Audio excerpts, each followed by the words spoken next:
નમસ્કાર મિત્રો, આપ સૌ આવનારી પરીક્ષાઓની તૈયારી ખૂબ જ સારી રીતે કરી રહ્યા હશો અને આજે મેઇન આપણે આ વિડીયોમાં એ શીખવાના છીએ કે કરંટ અફેર્સ ખાસ કઈ રીતે બનાવવા અથવા તો કરંટ અફેર્સની તૈયારી કઈ રીતે કરશો. મિત્રો, ઘણા બધી વખત તમને ખબર નથી હોતી પણ પરીક્ષાના પેપર મિત્રો એક મહિના અગાઉથી છપાઈ જતા હોય છે, એની પ્રોસેસ થઈ જતી હોય છે.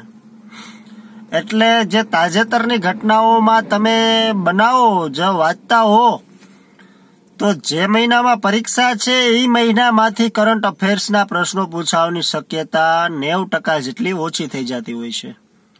ફોર એક્ઝામ્પલ, જુલાઈ મહિનાની 22 તારીખે એક્ઝામ છે તો જુલાઈ મહિનાની 1 થી લઈને 20 તારીખ સુધીના કરંટ અફેર્સ પૂછાવાની શક્યતા ઓછી છે, કારણ કે જુલાઈ મહિનાની બદલે જૂન મહિનાના એન્ડમાં જ એ પરીક્ષા માટેના પેપરો છપાવવાની પ્રોસેસ ચાલુ થઈ જાય છે. મિત્રો, આવું જ બને છે પોલીસ કોન્સ્ટેબલમાં કે તલાટી હોય કે બીજી કોઈ પણ એક્ઝામ હોય. તમે જોયું પણ હશે કે એમાં 2 દિવસ પહેલાનું કે 3 દિવસ પહેલાનું કે અઠવાડિયા પહેલાનું કરંટ અફેર્સ પૂછાતું નથી. તો એક ખાસ આ યાદ રાખવાનું હું તમને જણાવું છું. બીજું તે કરંટ અફેર્સ માટે તમે આઈસ રાજકોટ જે છે એનું વીકલી અંક બહાર પડે છે, એ પણ તમે સબસ્ક્રાઇબ કરી શકો છો, મેગેઝિન મંગાવી શકો છો. એમાં પણ ખૂબ ડિટેલમાં અને તમામ પ્રકારના કરંટ અફેર્સનો સમાવેશ કરી લેતા હોય છે. એ સિવાય જો રહી જતું હોય તો તમે ન્યૂઝપેપર અને ટીવી ન્યૂઝ ચેનલો જોઈ શકો છો. મિત્રો, પ્લસ તમારી પાસે જેટલા પણ યુટ્યુબમાં તમે સબસ્ક્રિપ્શન લઈને રાખ્યા છે એમાંથી એજ્યુસફર પરિવાર જે છે, બાબુભાઈ છે અને એમના મિત્રો છે, નિકુંજભાઈ છે, એ પણ ખૂબ જ સારું એવું કરંટ અફેર્સ ડેઈલી અપલોડ કરે છે. તો એજ્યુસફર ચેનલને પણ તમે સબસ્ક્રાઇબ કરી લેજો. એજ્યુસફર ચેનલમાં પણ ખૂબ સારું કરંટ અફેર્સ આપવાનો પ્રયત્ન કરે છે મિત્રો. અને અન્ય પણ ઘણી બધી ચેનલો છે, મને નામ નથી યાદ એટલે સોરી હું નથી લેતો.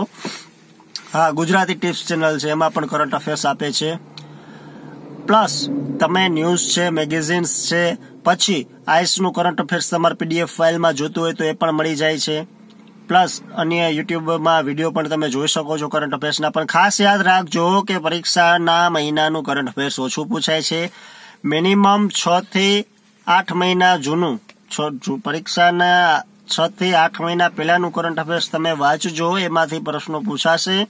અને આમાં શું થાય છે હવે મિત્રો, સિલેબસ પ્રમાણે જે રીતે હોય છે એમાં વિજ્ઞાન, તો વિજ્ઞાનને લગતા કરંટ અફેર્સના મુદ્દાઓ સમાવેશ કરી લે છે લોકો. વિજ્ઞાનના પ્રશ્નો પૂછે, સેક્શન હોય વિજ્ઞાનનું, પણ એમાં પણ કરંટ અફેર્સનો સમાવેશ થઈ જાય છે. એટલે નવી રસીની શોધ થઈ હોય કે એવું બધું, બરોબર છે. પ્લસ બુક્સ છે, આ બુક્સ છે એના લેખકો છે, પછી લેટેસ્ટ પ્રધાનમંત્રી મંડળ છે, બરોબર છે. આ પ્રકારના પ્રશ્નો, અને એ પણ કન્ફ્યુઝિંગ પ્રશ્નો વધારે હોય છે. ધારશો એટલું પેપર સહેલું નથી હોતું. અને આ એક્ઝામમાં કોમ્પિટિશનનો જમાનો છે એટલે પેપર અઘરું નીકળશે જ.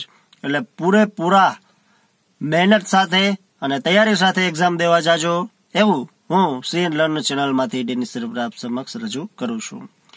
અમારી ચેનલ સીએન લર્નમાં અમે ઘણા સમયથી વિડીયો નથી મૂકી શકતા. એમાં અમારી પણ ઘણી બધી ખામીઓ રહેલી છે, તો અમે સુધારવાનો પ્રયત્ન કરીએ છીએ. આપ સૌ મિત્રોની કોમેન્ટ્સ અમને મળે છે, એ અમે વાંચીએ છીએ. અને આપની અન્ય કોઈ કોમેન્ટ હોય તો અમને વિડીયોમાં જણાવજો. તો મળીએ છીએ નવા વિડીયો, નવા કન્ટેન્ટ સાથે. અને આ વિડીયો કેવો લાગ્યો એ પણ અમને જણાવજો મિત્રો. ધન્યવાદ.